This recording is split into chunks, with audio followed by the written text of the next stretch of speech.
Hi guys, it's reaction time, Maverick and Sweet Surrender.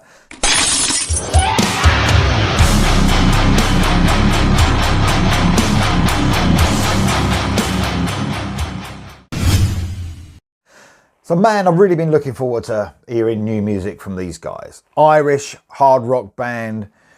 So fucking cool, this band. I really do love them. I was introduced to this band actually on their last album in 2021. Don't know why, it seems longer ago than that. I think I've been waiting in anticipation for the new album. Ethereality came out in 2021.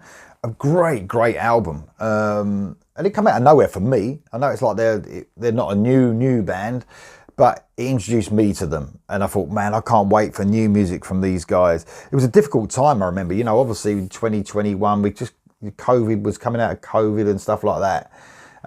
Almost like, I believe they were, you know, the band were affected, you know, with all that happening. And I don't know if they delayed the album. I'm not 100% sure. But like so many bands back then, it sort of, you know, brought music to a, you know, almost a halt, didn't it? A stop. But they're back. And they got a new song, Sweet Surrender. And Silver Tongue is the new album. It's coming out on June the 21st. Great band. Can't wait to hear this. I really got excited when I saw it was announced. This is Maverick. This is Sweet Surrender.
Oh man, it's brilliant. It's just brilliant. I love the guitar work, the way it sort of flows into these different sections of rhythm.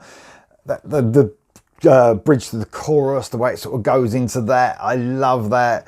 That's my favourite part, I think, that bridge. It sort of, you know, almost changes, not in speed or anything like that, but there's some great guitar work. And that's what they're really good at, this band as well. Not just those huge, you know, hooky moments, and which they're brilliant at, by the way. The chorus is massive. But I love the way it's sort of, they flow in and out with these guitar parts. And they're very modern sounding as well. You know, they've got some of that 80s flair because of, you know, the hookiness of the song and the melodies and the hooks. And we always, don't we? I can't help it. I'm sorry. I relate that to 80s all the time, because when I hear anything catchy, I just think 80s, but it's more catchiness than the 80s, by the way. But, you know, the way that they capture it with a modern sound as well. This is not one of them bands that you would put on, you know, you would play it to someone and they would think it was out of the 80s. And I think that's a good thing, because they sound, you know, they could appeal to a lot more people, younger people, not just old bastards like me. Do you know what I mean? They could appeal to a wide range of people, including the old bastards like me, but younger people. And that's a good way to be. If you can appeal to those people and get different age groups into your band, that's where you'll have, you know, staying power for years to come. And I think that's what they've got. They've got everything to hook everyone in, you know, to their music. Older people like me, younger people could easily get into this, and they've got a great contemporary, you know, sound to them. I love them, man. I absolutely love them. And what I really like about this band as well is, and it happened with Ethereality, the album. Sometimes that's a real grower, that album as well. What it did, the hooks were there, but they just worked their way in even more. And I can feel that with this. It's just the way they just hook you in over time and with repeated listens. It's hooky straight away, but you can tell it's going to be a grower as well. And what they've done on this album as well, I can't remember if it's self-produced or not. I can't remember, but if I listen to that album, Ethereality, production at the time, and I think I actually made a comment that it was good, but if you actually listen to it and stand it side by side on their older albums, production was a little bit, not really bad, but it wasn't the greatest to, you know, give the band their best moments. And I think this ad, you can tell it's really bright, it's really punchy, it really pops. Do you know what I mean? The guitars do, the vocals do, the drums do. The drums are a bit hidden, I think, on the last album.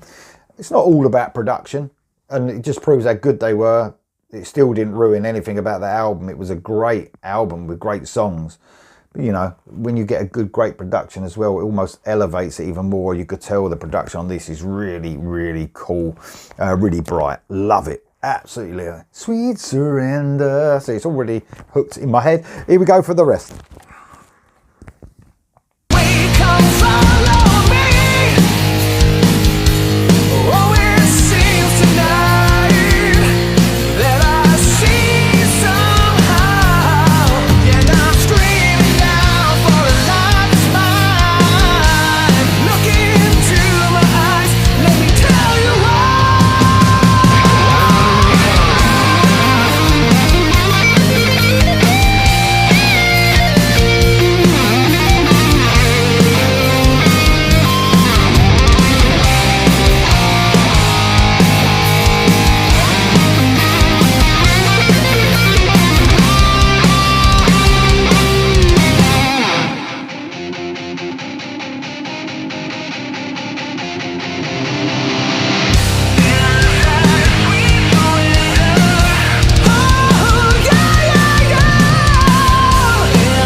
That's a neck-breaking riff at the end there, if ever I heard one. Brilliant. Absolutely superb. Love the solo. It almost had like this, not quite, it was electric guitar solo, obviously, but almost had this effect on it. I couldn't work it out, but it sounded really cool, but great guitar work as well. Brilliant.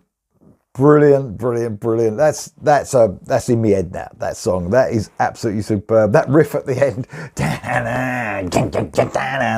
and that really shows you where the production and mix on this album, or this song, sorry, really pops proper. When you chugged along there and riffed, it really made the most out of it, the production. That was superb. That was Maverick. That was Sweet Surrender. Guys, June the 21st, Silver Tongue. I can't wait for the album. Let me know what you think of that in the comments below, and I'll see you soon.